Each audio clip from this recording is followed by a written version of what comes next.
to turn immediately to a man who is very pressed for time, and that's because he is in the middle of a book launch on a monster new book.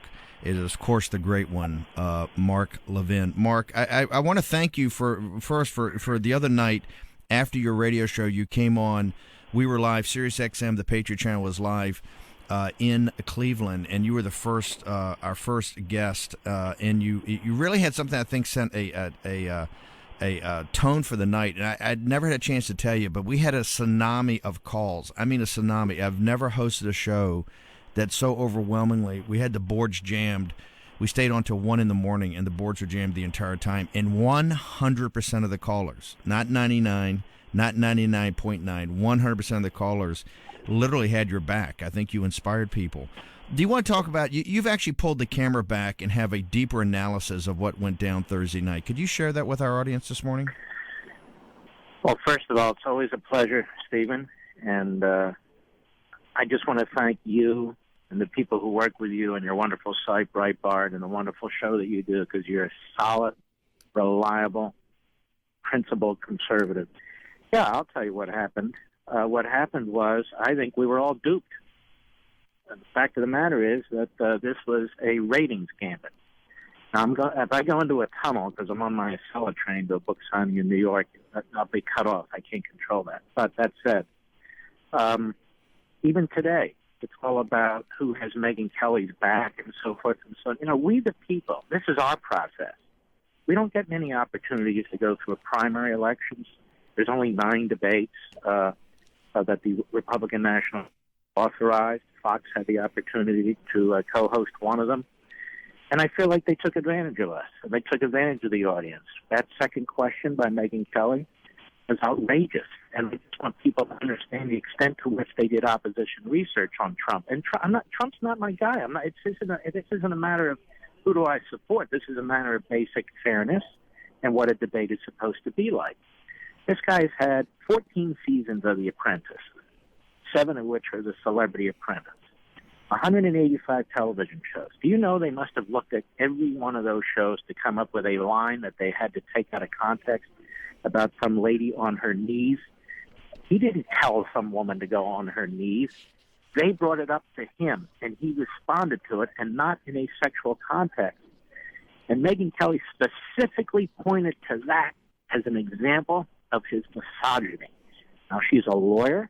She was on Law Review, and she knows better than that, and I don't even blame her. This had to be approved by management. It had to be approved by senior management. I don't know who, but somebody, to come out of the box with a second question as if this was the National Enquirer debate and not a Republican debate. What do you think of, with all the important issues? We're going to get into that in a second, because so many of those are covered in your new book, Deceit and Plunder. How much, with all those issues we have out there, your book is on fire because you really deal with these issues, and you deal with it with the perspective of our millennial generation, or this younger generation, right? With everything that needed to be discussed, are you offended, as I am, by an organization like Fox actually doing opposition research? And Trump was the worst case, but it appeared that they had done oppo on virtually every candidate that they wanted to have in the debate. Dr. Carson, Ted Cruz, clearly they weren't interested in what they had to say, since they never really called on him. But didn't it seem like the entire time was adversarial or prosecutorial? Well, look how they questioned Walker on abortion. It was if again, 1/3 of the time was spent by the moderators. Over 30 minutes out of 2 hours, we have 10 candidates there, all of whom are accomplished, whether you like them or not. All of whom have things to say. All of whom we have to decide if we support or not. We don't vote for the moderator. There's nothing to do with the moderators. They're supposed to be in the background. They're not supposed to be the center stage, and they're still center stage today. Also, it's not our obligation to drive up some television network's ratings. That has nothing in the world to do with this debate process. And all day long, today and yesterday, Fox is bragging that they had 24 million viewers. Well, 24 million viewers saw what amounts to an embarrassment as far as I'm concerned. Now, all of that said, this is the first inning in a 9-inning game, okay? Because there's going to be 8 more debates. But the New York Times and CNN praising what I consider a spectacle, praising what I consider the exploitation of a process which is supposed to inform the American people, not gotcha, not gossip, not advancing other people's agendas. I think we're owed an apology. I think Fox owes us an apology. I think Megyn Kelly owes us an apology. They're running around demanding apologies. We, the American people, are owed an apology. And let me tell you something, Steve. It really hurts me to have to say this. Fox has been very good to me. I'm not one of these guys that wants to go on TV all the time, but I do from time to time. They allow me to come on and discuss my book. But just as they want to talk about being fair and balanced, I want to talk about being fair and balanced. I want to say something else. I don't think, and I think people who know you and know about how cutthroat this industry is and all this, that to a person, everyone I know, and even people who are not, particularly friendly to your political philosophy, says you are a very loyal guy. I think it's what's so important and so powerful is that being a fair-handed, loyal guy like yourself, for you to actually, I think, to try to help them, to say, hey, Fox, I think you missed it here. And as a loyal friend, I'm telling you, and a guy that has been on there in the past, I want to point this out to you. I think it's one of the things at Breitbart. There's nobody we have higher respect for than Roger Ailes, right? And we've had Fox's back. But Steve, I also want to point out that I have done everything I can to promote Fox, promote their various hosts, and to promote their various programs as well. So, but the point is, this really has nothing even to do with that. It just troubles me because, you and I have talked about this in my show. We are extremely concerned about where this country is going. I think this election is seminal. We have 17 candidates. They handled it perfectly well at the 5 p.m. debate. They knew how to do it, but they decided at 9 p.m. they were going to go for the ratings gold. And the way you go for the ratings gold is apparently is to turn it into a reality TV. Even Lindsey Graham, as you have posted on your site, is critical of what took place. Yes. Jeb Bush is critical of what has taken place. These men and Pilot Fiorina, they are breaking their backs to get their message across, to have an opportunity to talk to the American people. The fact that there were 24 million people watching this, and there was an enormous opportunity. Remember, it's the Republican primary. Enormous opportunity to allow Republicans to discuss what they stand for as a public service to the American people. That was completely eviscerated by question 2. Let me ask you, if you've been running this, what do you think should be, and given your book, and I want to tie it back to the book because the book is so incredibly powerful, what do you believe at these debates should be the central organizing principle of the types of issues we should be discussing so 24 million Americans that dial in can actually see what John Kasich or Bobby Jindal or Carly Fiorina or Governor Perry or Ben Carson or Chris Christie, what do you think should be the handful of issues that must be addressed and the American people should be able to weigh and measure these guys?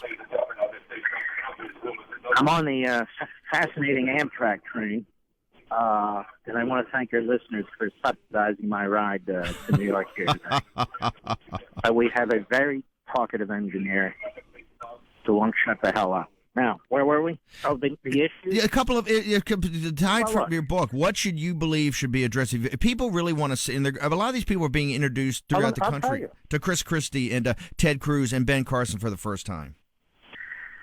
Well, something like the $215 trillion in unfunded liabilities, that might have been an interesting area to look into. How about the fact that the Social Security Disability Insurance Fund goes bankrupt 1 year from now? That might have been an interesting topic. How about the fact that Medicare and Medicaid are going to collapse within the next decade or two? How about the fact that our educational system costs almost $1 trillion a year, and it is a complete failure? How about the fact that our immigration system, as we all know, is a disaster? They could have delved into that beyond the superficial. The environmental movement, they're using the EPA to transmute our economic system. They're destroying one industry after another. I guess they don't want to talk about coal miners anymore. How about our national security, which is being hollowed out by this president, and the Iran deal? How about even more, our constitutional system's under attack? Almost none of this was explored. They each had an average of 6 minutes. And to waste time on, I don't mean to use the phrase, but on trumped-up stuff, to me, it is such an outrage what took place. And it was intentional. It was planned. The questions were planned. Every syllable was determined in advance. I'm just very troubled by it.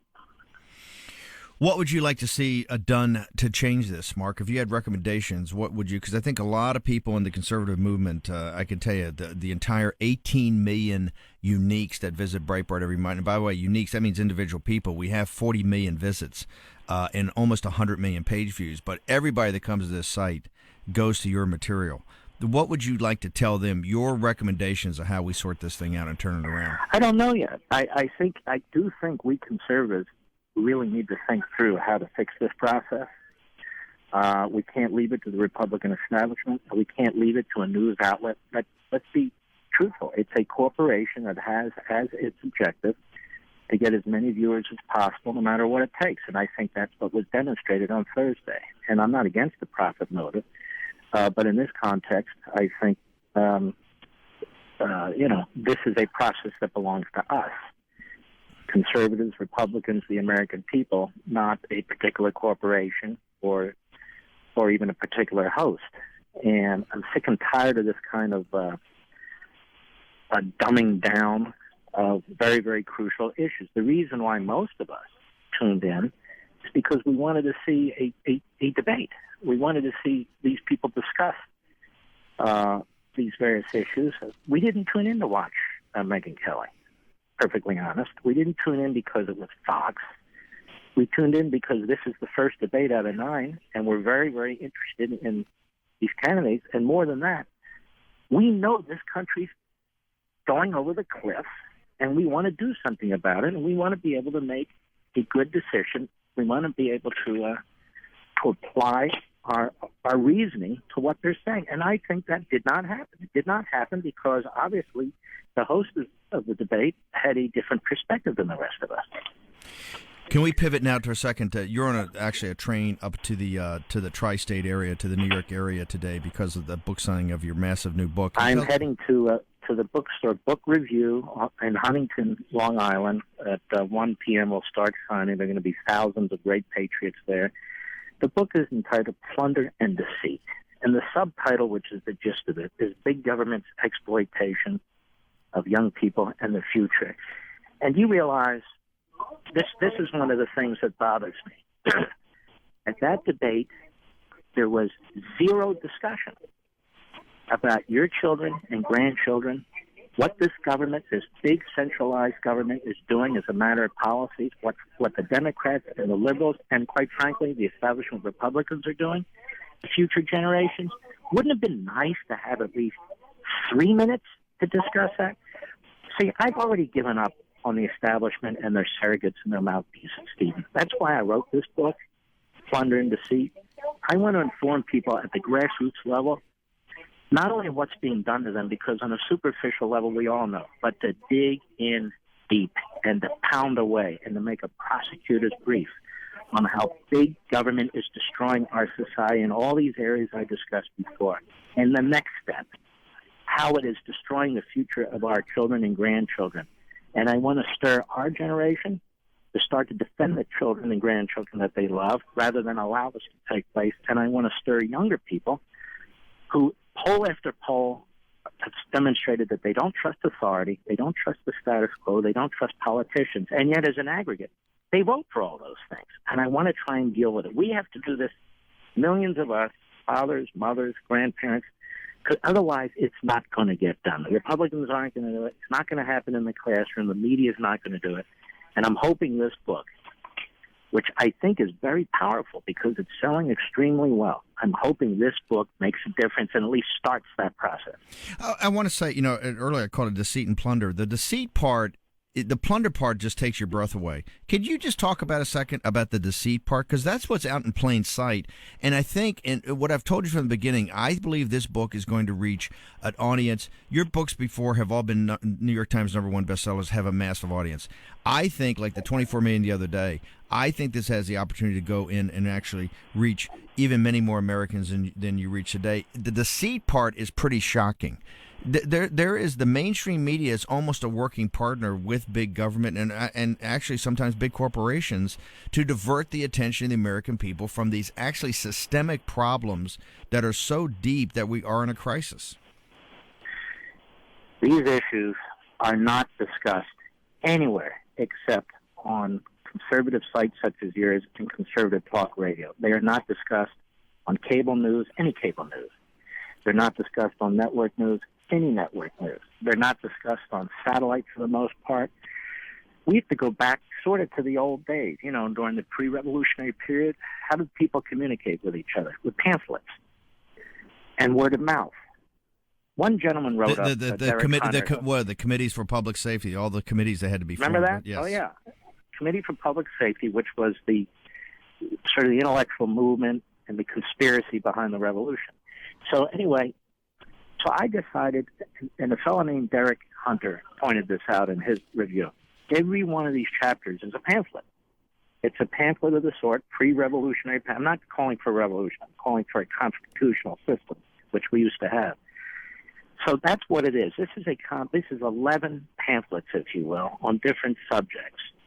And so what it's going to take is people reading the pamphlets, sharing the pamphlets, discussing the pamphlets at the dinner table, at restaurants, at social events, in classrooms, challenging professors, doing what I'm doing now, challenging even people who we considered or thought were our friends who step out of line and don't do the right thing from our perspective, and spread the word.